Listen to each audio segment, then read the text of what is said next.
en este clima de polarización. Efectivamente, creo que no habíamos vivido un clima donde dos proyectos políticos se puedan contrastar de manera tan evidente. Pero dices, no hay que alarmarse tanto, contrariamente a lo que sostienen muchos otros analistas e incluso intelectuales. Jorge. Bueno, no, yo trataba simplemente de matizar un poco la enorme estridencia con la que se ha abordado, como si no hubiese un mañana después de estas elecciones. Y entiendo que son importantes, pero mucho del resultado en realidad forma parte ya de una confrontación entre dos proyectos de país que se viene dando desde hace tiempo y que tampoco se va a resolver de una vez por todas este domingo. Dicho lo cual, no hay que restarle, en efecto, el protagonismo que tendría una especie de plebiscito que se hace sobre López Obrador.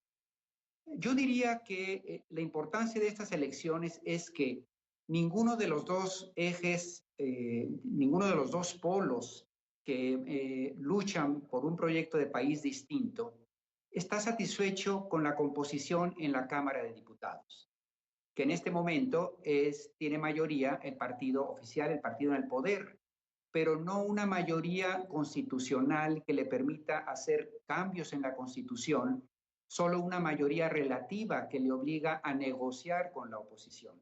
¿Esto qué significa? Que López Obrador ya llegó a la conclusión, a mitad de su sexenio, a mitad de su administración, de que no le alcanza con lo que tiene para impulsar lo que él llama la cuarta transformación histórica de México. ¿Por qué? Porque los cambios en la ley que logra su partido en las cámaras, al no ser constitucionales, son leyes secundarias. Sus políticas públicas son detenidas por tribunales porque entran en contradicción con la Constitución.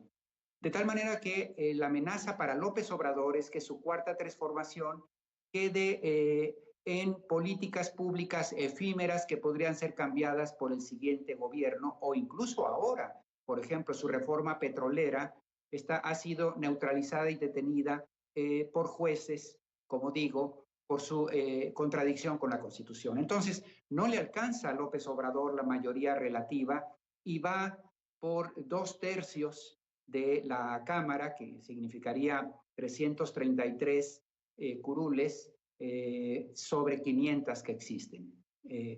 Mientras que la oposición tampoco está contenta con la Cámara porque López Obrador tiene mayoría relativa y entonces buscarían quitarle incluso la posibilidad de que pueda hacer cambios en leyes sin negociar directamente con ellos. Es en ese clima de suspenso, de match futbolístico, que llegan las dos partes tratando de remediar algo que no les gusta y que por otro lado le resulta intransitable lo que el otro propone. Sí, mencionabas, por ejemplo, la transición entre PRI y PAN, donde no hubo cambios sustanciales en materia económica. Hubo, obviamente, en dirigencia política y en algunos aspectos, pero básicamente un mismo modelo económico de desarrollo era prácticamente igual. Por eso se hablaba de que no fue una transición propiamente dicha. Ahora sí lo hay. Acaban de publicar un desplegado varios intelectuales, escritores y artistas también, en el cual dicen que prácticamente México se estaría jugando la democracia en las urnas el próximo 6 de junio. Jorge, ¿coincides en parte? ¿Crees que existe por parte del Ejecutivo esa intención de cambiar las reglas del juego en muchos sentidos? No, yo no coincidiría exactamente con ese planteamiento. A mí me parece que en efecto son dos proyectos de país, porque México en cierta manera ya son dos países sobrepuestos uno encima del otro, es decir, dos realidades distintas. Ciertamente han existido cambios democráticos en este país, en México, pero para la mayoría de los mexicanos, para ese 60% que apoya a López Obrador, para ese 56% de la población activa que trabaja en el sector informal porque no encuentra cabida en el modelo económico, para ese segmento, pues, de los sectores desprotegidos, estos cambios democráticos no les significaron una prosperidad. Desde la perspectiva de López Obrador, lo que está intentando él es un cambio, un giro de timón para favorecer, para hacer cambios en el modelo, y favorecer a los sectores que hemos dejado atrás en este país. Ahora, desde la perspectiva del tercio o el 40% que sí prosperaron en los últimos años, lo que hace López Obrador les da temor y resulta amenazante.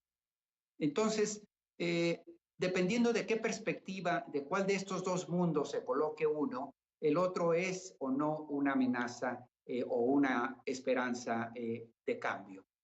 Yo creo que sí, que para los sectores modernos tendrían mucho que explicar de cómo en medio de la modernidad, la globalización, la introducción de instituciones democráticas, cómo es que aumentó la desigualdad, la corrupción, la deslegitimidad del gobierno por malas administraciones. Y esa es la parte que queda pendiente por resolver.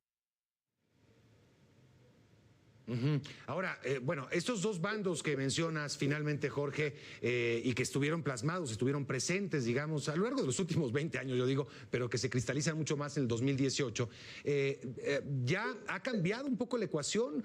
¿Ha habido algún desencanto en la administración de Andrés Manuel López Obrador de algunos que llegaron a apoyarlo? ¿O esa es la gran incógnita que vamos a tratar de resolver este domingo? Bueno, lo que marca la intención de voto, por un lado, o las encuestas de aprobación de López Obrador es que prácticamente se ha mantenido su base social, su apoyo interno en torno al 60%. López Obrador ganó con el 53% de los votos de los mexicanos. 3 años después, a pesar de una pandemia o del desgaste que supone gobernar, 60% lo apoya aún. ¿Qué está pasando? Que la oposición ha sido incapaz de articular una propuesta para los sectores desprotegidos que votaron a favor de López Obrador.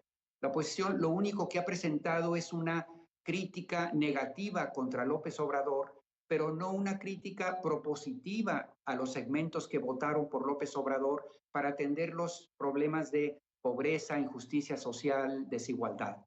Entonces, este tercio al que le ha ido bien simplemente no alcanza para vencer a las otras mayorías que apoyan a López Obrador, y la oposición, lejos de articular una propuesta legítima frente a las mayorías, lo que ha hecho ha sido 3 años de predicar a los conversos. ¿Alcanzará esto para que López Obrador logre el 64% que necesita, o se quedará simplemente con una mayoría relativa y con una cuarta transformación frágil y efímera? Ese, me parece a mí, es los temas a resolver este domingo.